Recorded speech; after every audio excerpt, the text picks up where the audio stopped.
And a wee bit more right after this. Love music, live sport. Talking football with Bill Young and Ali Graham on RockSport Radio. Okay, we've just been talking about the potential of David Hopkin to go to Shrewsbury Town, and of course Hoppy's also been linked with the job at St Mirren, another gentleman, and I got to be honest with you, he's done me, because last night I thought he was probably in pole position for the Saints job for the Buddies. Jim Goodwin. Jim, how are you? Good evening, Bill. How are you doing? I'm good, but you've done me in, I'm afraid, because I was waxing lyrical how I thought you were the natural choice for that job at St Mirren. I guess Mike Mulroney will be heaving a sigh of relief tonight. Well, whether the chairman is breathing a sigh of relief or not, I don't know. I mean, he granted St Mirren permission to speak to me, which, out of respect, I did. I spoke to them and just made them aware that, thoroughly enjoying my time at Alloa at the moment, and I've put a lot of plans in place for next season. I've signed some new players, and I've made a lot of commitments to a lot of people at the club, so I feel as if to walk out now when we're kind of 2 weeks away from pre-season, having put all those kind of plans in place, I think would be the wrong thing to do. So, St Mirren is obviously a club that I've got great connections with, and one club that I would, in the future, if the opportunity comes again, I would certainly consider. But right now, I just don't think it's the right time. Jim, I'm not blowing smoke, but I've got to say, you've no idea how refreshing I find that, because in this day and age, to find a manager with that level of integrity and loyalty to his own club, where he is just now, I think they're few and far between. So, listen, great that you've done that. I'm assuming then that you've had talks with Mike Mulroney, and with you gaining promotion, which is great, to the Championship, you've got certain guarantees there that allow you to put your plans into place.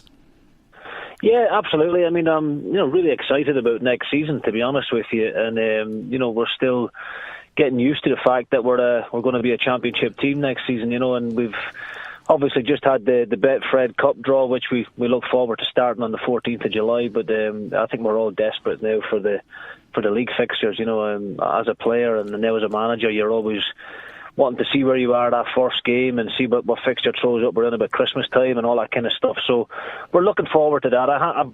It wasn't, it wasn't that I was looking for any more, I wasn't making any more demands to the chairman after knocking back St Mirren. It wasn't a case of that at all.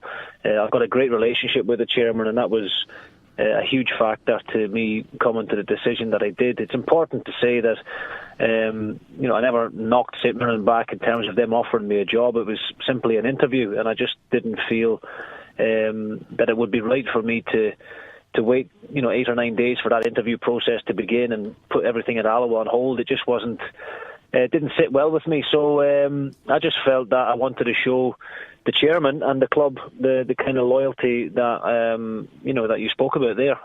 He's the one man that's gave me my opportunity to get on the ladder as a manager, and I'm not in a hurry to go full time. It is something that I intend on doing further down the line, and hopefully the opportunity will come around. But I still feel as if I've got a lot to learn, and I feel as if I'm at a club just now that allows me to do that, and I guess great autonomy as well, where I can make my own decisions and I don't have people looking over my shoulder all the time.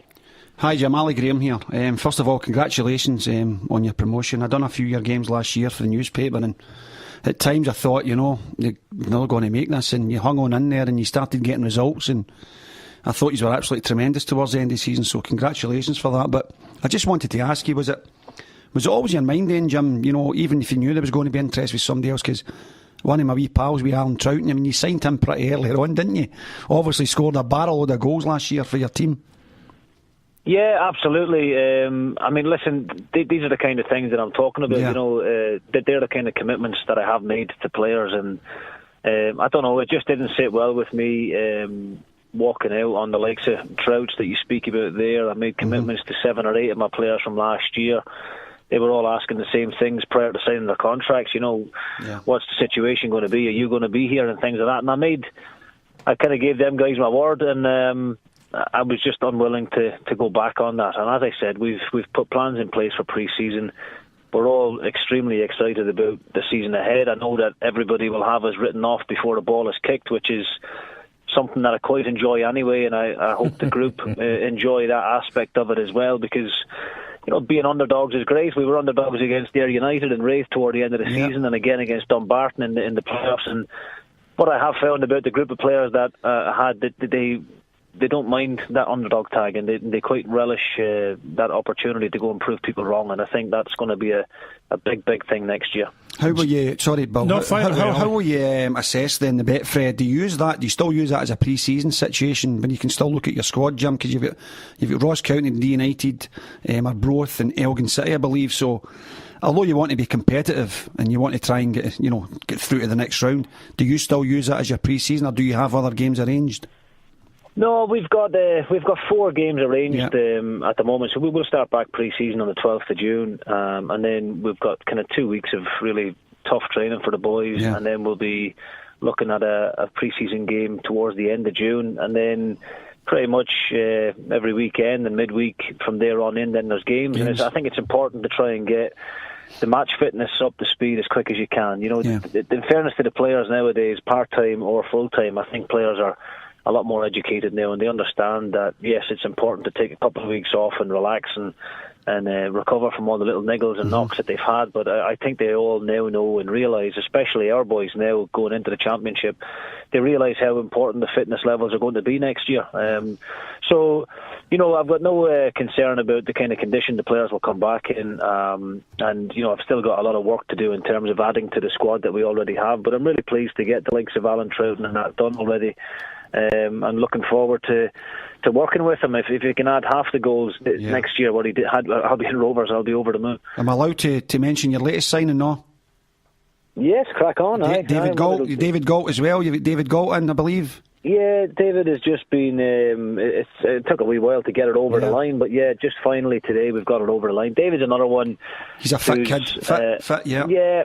I think we need a lot of legs, and we're going to need a lot of energy next year, and we're going to need a lot of pace as well up in the forward areas, which is probably something that we maybe didn't have a great deal of last season. But that's something that I'm working hard on with the recruitment side of things, as well as the fitness levels and the energy levels. They need to have a certain amount of quality as well, and David certainly fits into that mould. So delighted to get him on board. He's one that we've been tracking on for a wee while. So really pleased to get it over the line. Jim, have you had much churn during this wee break? Because it's really a very small break for you now when you look at the end and going back into pre-season. It's really nothing when you come to look at it. Have you had much churn, and have you been fairly lucky in getting the targets that you've set your sights on? I think that, listen, the windows can be very frustrating. I'm certainly better prepared this time round than probably what I was last summer, and I think that's, important that you keep learning all the time. So, I'm one of those people that I like to try and get business done as early as possible, and like to know where I'm at. So I would like to think by the 12th of June I'll have the majority of the squad in place. It's difficult with loan signings. A lot of the parent clubs, the Premiership clubs, they like to get their whole group of players back and work with them for a couple of weeks of pre-season, and then decide which ones they're going to loan out to teams like ourselves. But I've already been making contact with a lot of those people as well within the academies at certain clubs, and I've got my eyes set on 3 or 4 good full-time players who will come and add some real quality to the squad. So we're not too far away from where I want to be. I've got a couple of strikers that I'm chasing at the moment, trying to get in. I'm needing a centre-half and a left-back at the moment as well. But there's ongoing negotiations with players, and I think it's difficult at times for players as well. They're kind of reluctant to commit too early in case they miss the boat. But I'm quite demanding, I suppose is the word, that I make an offer to a player, and it's the best offer I can make them. I'm not really into the whole to and fro side of things in terms of trying to get another 25 quid out of somebody or this and that. I give them the best offer that we can financially afford. I give them a couple of days to mull it over. If they don't want to be here, fine, we'll move on. It's as simple as that.